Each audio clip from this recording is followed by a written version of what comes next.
Welcome back to another technical deep dive here in the debug zone. Today we're tackling a big question and breaking it down with insights from other users. Hopefully this clears up some misconceptions and helps you get the answer you need.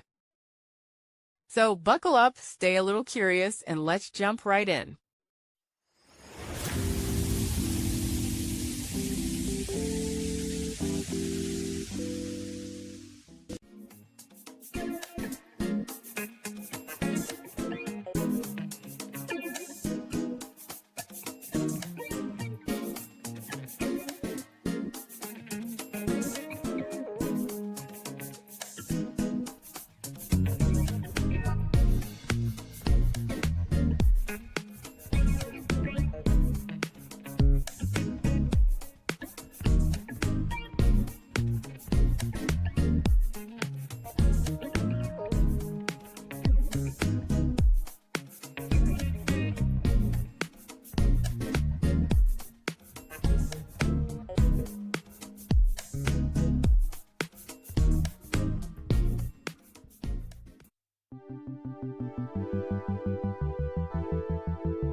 And that's a wrap.